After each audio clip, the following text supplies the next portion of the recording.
once again with Ed. It's been a midweek fixture at York Road, and Ed, we seem to say this every interview. One time we'll sit here with nothing to say.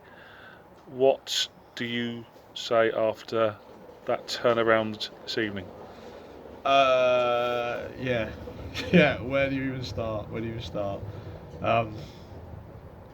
knew that our application in the first half wasn't up to standard, and we deservedly went in behind. We had some really good chances in the first half, but it's sort of been the story of our season, being able to create things in open play, but not necessarily having the conversion rate to go with it.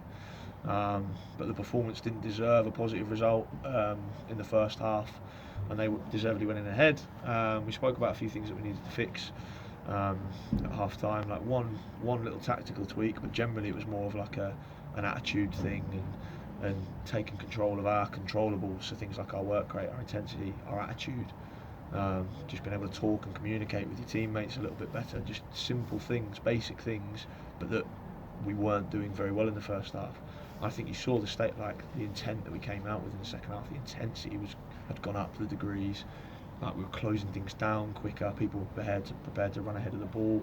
The pitch was just much noisier than it was in the first half, and that obviously all contributed. Second half performance, we've controlled large portions of it. Yes, we've had to dig in a lot at the end just to hold on to the points, but wrestling back the controllables and the attitude, the application that went with that is where we won the game in the second half. Yeah, and clearly going in at 2 down at half time, there must have been some words said.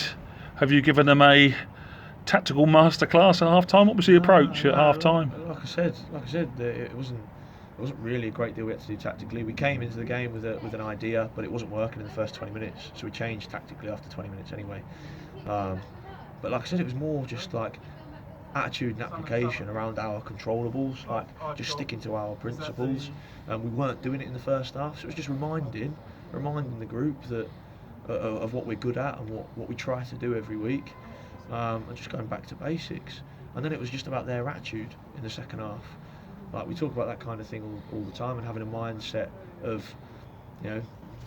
doing things that are potentially high risk but high reward, playing on the front foot, trying to be positive in everything that we do.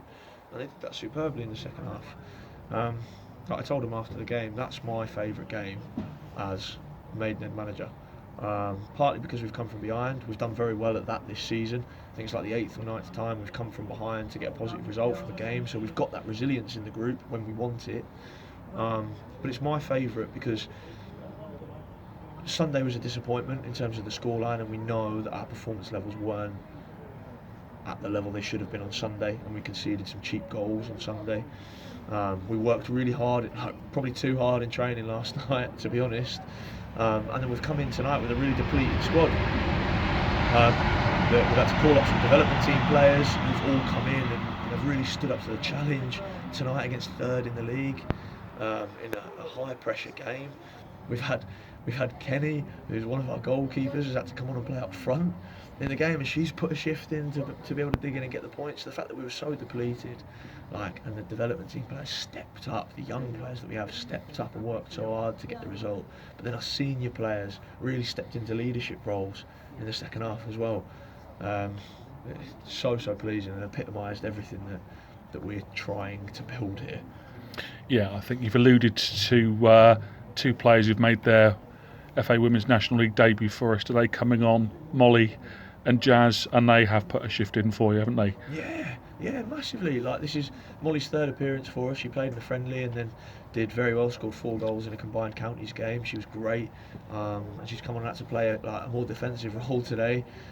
She's played her role superbly, held the ball up well, brought others into play, and did the doggies going back to make sure that we never got 1v1s against our fullback. And then Jazz, so calm and composed, to be able to step into midfield and deal with their high quality players and have the calmness and composure to make sure our 2 centre halves were protected the whole time, and she was always available to get us moving forward.